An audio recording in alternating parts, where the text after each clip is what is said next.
Tão importante quanto a ecologia ambiental e social é a ecologia mental.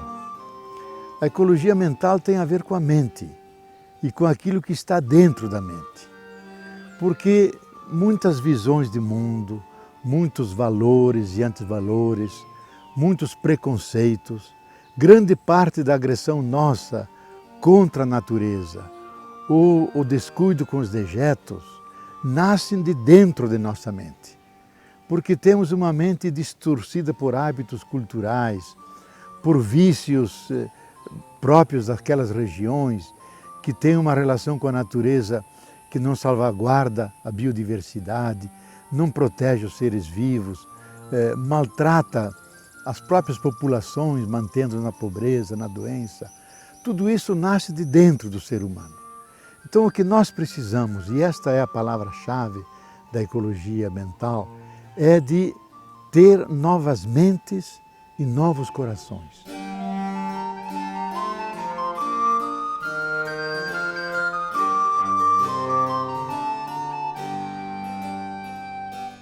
E essa é uma tarefa difícil. O próprio Einstein dizia que é mais fácil desintegrar um átomo do que tirar um preconceito da cabeça de uma pessoa. Mas nós temos que fazer. Então há duas tarefas de base. Uma que é remover os obstáculos para remontar a nossa mente e segundo é colocar outras placas de orientação para que sigamos o caminho ecologicamente correto.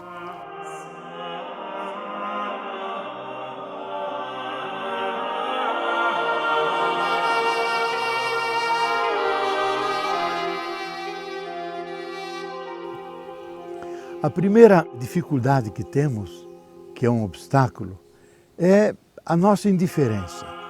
Imaginarmos que podemos deixar as coisas correrem como são, porque a própria terra é rica, abundante suficientemente de ela resolver os seus problemas. Isso é o pior que nos pode acontecer, porque se deixarmos a terra na situação degradada em que ela está, num processo altamente caótico, nós vamos efetivamente na direção de uma tragédia coletiva, de vidas humanas, de espécies e do próprio equilíbrio que permite a coevolução e a coexistência de todos os seres vivos. Então temos que tomar consciência, acompanhar a discussão mundial e mudar nossos hábitos. O segundo grande obstáculo é o consumismo. Nós estamos acostumados a consumir, imaginando que a terra é ilimitada e é um consumo individualista, nada solidário. Hoje nós temos que consumir de forma racional, solidária, pensando não só em nós, mas na inteira humanidade. Há 800 milhões passando fome e 1 bilhão e 200 milhões de pessoas que são obesas, comem demais, porque é o consumismo. Um terceiro obstáculo é a falta de cuidado. Nós não cuidamos com os equilíbrios da própria natureza, não cuidamos dos nossos lixos em casa, não cuidamos do ar que respiramos, dos solos que pisamos. Tudo isso está contaminado, especialmente os nossos alimentos que são em grande parte quimicalizados. Então nós temos que ter consciência de cuidar das coisas e de uma ética do cuidado.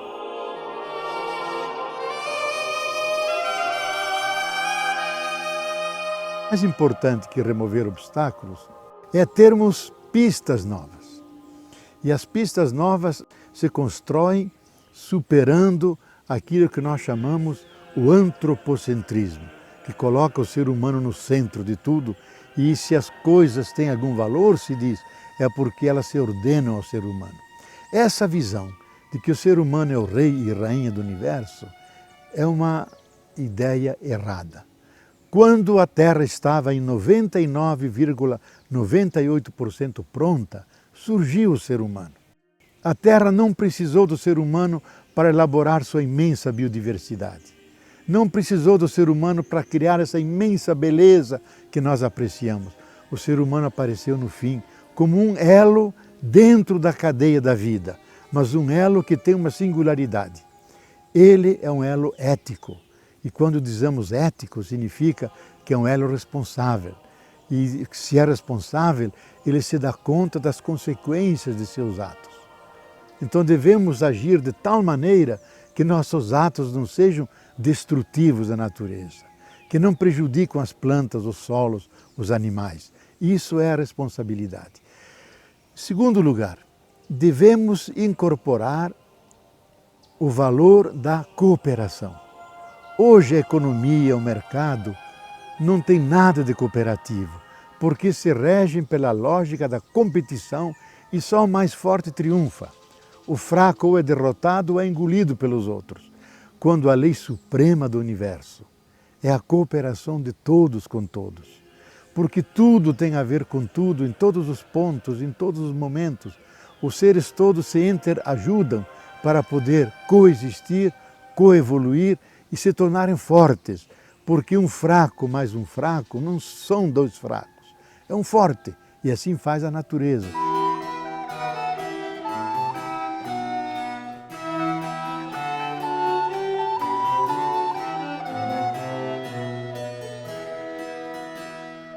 Então nós devemos ser cooperativos, cuidar daqueles que são mais fracos, integrar aqueles que estão excluídos e impedir que a humanidade se bifurque entre aqueles que tudo têm, todos os meios de vida, e aqueles que não têm o mínimo suficiente para sobreviver. Então a família humana tem que se manter unida, não pode ser bifurcada entre os que comem e aqueles que não comem. Em terceiro lugar, devemos desenvolver espiritualidade. Espiritualidade é aquele conjunto de valores, significados que acompanham a nossa vida até a nossa morte e que dão sentido à nossa vida. Espiritualidade não é monopólio das religiões, é o profundo humano. Sempre que o ser humano olha o céu estrelado, ele se pergunta: quem se esconde atrás daquelas estrelas? Quando ele se debruça sobre uma criança recém-nascida, ele se enche de admiração pelo mistério da vida. Quando ele pergunta: de onde venho? Para onde vou? Qual é o meu lugar no conjunto dos seres? Aí surge aquilo que é a espiritualidade.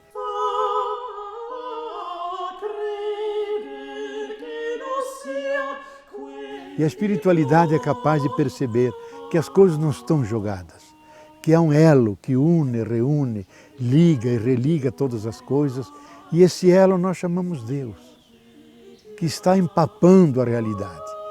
E a pessoa inteligente, aberta, tira esse Deus do anonimato, se enche de reverência, sente-se na palma da mão de Deus, esse Deus que sustenta o inteiro universo. Então cultivar a espiritualidade tem como efeito que cresce em nós a generosidade, cresce a cooperação, cresce a capacidade de conviver com os diferentes, não excluir ninguém. E surge aquela serenidade que nos faz acolher a vida assim como ela é, com seus altos e baixos, e pode acolher a própria morte como uma grande invenção da vida, para a vida passar para um outro nível e continuar florescendo. Tudo isso faz a ecologia mental, que tem como palavra-chave isso, mudar nossas mentes, nossos corações. Talvez uma palavra bíblica nos inspire. Deus diz: faço uma aliança com vocês, invoco o céu e a terra. Busquem a vida para viver, vocês e todos os descendentes. Não busquem a morte, escolham a vida. Se nós escolhermos a vida, fazemos que a vida se reproduza, seja forte e continue forte sobre esse planeta.